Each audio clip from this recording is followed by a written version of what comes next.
Il-Prim Ministru Joseph Muscat qal fil-Parlament li din il-leġislatura se tkun waħda markata minn numru ta' riformi li jridu jsiru. Riformi pożittivi li din id-darba huma riformi li għandhom x'jaqsmu ma' dak li aħna bħala pajjiż u bħala poplu kif ukoll li huma marbuta mal-aspetti soċjali tal-pubbliku.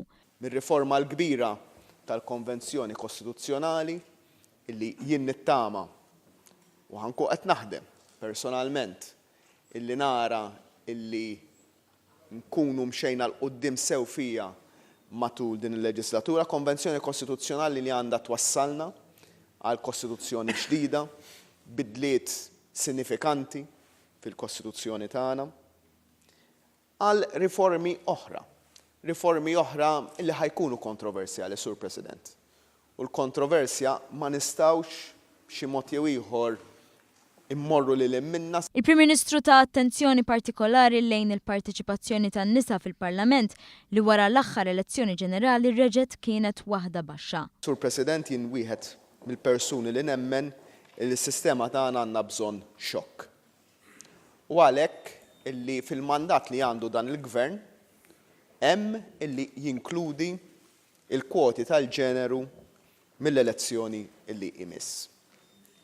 Il-mandat li għandu l-Gvern huwa ġeneriku biżżejjed li jħalli lok għal diskussjoni. Lok għal diskussjoni mal-oppożizzjoni sabiex naslu u mas-soċjetà mod wiesa sabiex naslu għall-aħjar sistema ta' kif nistgħu nimplementaw dawn il-kwoti.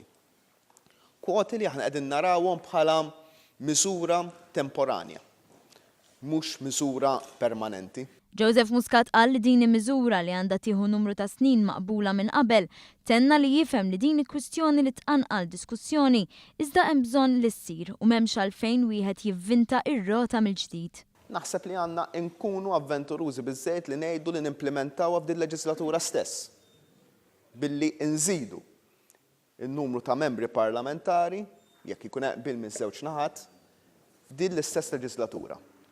Mod li jirrispekkja ir-riżultat elettorali, sistema li ma naħsibx għandna għalfejn noqogħdu nerġgħu nivvintaw ir-rota, xis-sistema tagħna diġà tipprovdi għal membri parlamentari li jiġu eletti mod proporzjonali f'dan ir-rigward. Mhijiex xi ħaġa li l-Gvern ħajkun qed jgħid jipprova jmexxi l quddiem waħdu għax ovvjament ma jistax, hija lok ta' diskussjoni. Jekk jiġri hekk għal Joseph Muscat ikun intbagħat messaġġ b'saħħtu lis-soċjetà.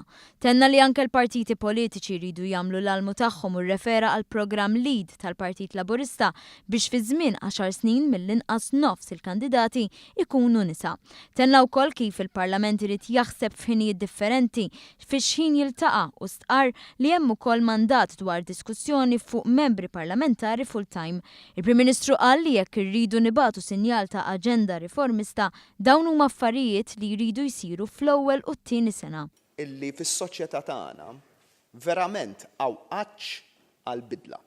Għawqaġġ kbir għall-bidla li f'din il-Kamra jien ngħid illi min-naħa għall-oħra we need to reach across the aisle għal xulxin. Din hija xi ħaġa li m'għandniex għalfejn noqogħdu nġildu dwarha.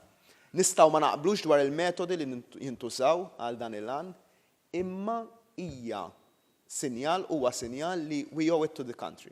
Joseph Muscat semma wkoll loqsma oħra fejn se jsiru riformi hemm mandat popolari għalihom f'każi biex il-Gvern jiddiskuti u f'każi oħra biex jimplementa. Muscat tenna li l-qasam tad-droga u l-prostituzzjoni fost oħrajn qal li dawn huma oqsma fejn il-Gvern irid jiddeċiedi jaġixxix jew jagħlaq għajnejh għall-abbużi.